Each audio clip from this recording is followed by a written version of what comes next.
खतरी शाही खानदान की नायाब हीरे पर लड़ाई। लंदन हाई कोर्ट में आइडियल्स आई नामी हीरे की फरोख्त के मामले पर तनाज़े ने खतरी शाही खानदान के अफराद को एक कानूनी लड़ाई में उलझा दिया।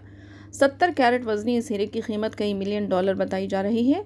खतर के हुक्मरान शाही खानदान की दो शाखों के माबैन करोड़ों डॉलर मालियत के एक हीरे की फरोख्त पर लड़ाई लंदन हाई कोर्ट में पहुंच गई।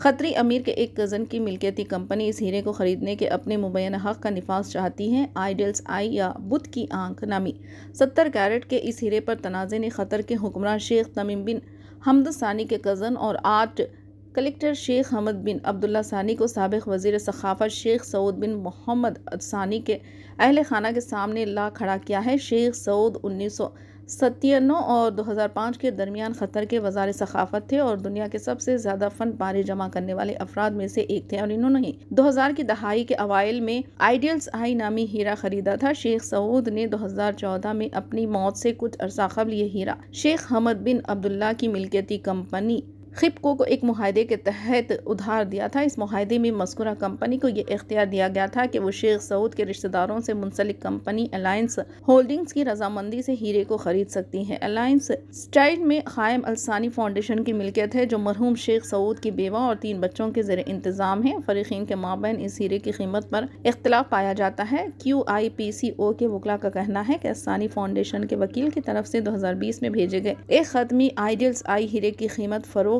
$10 मिलियन दर्ज की गई थी।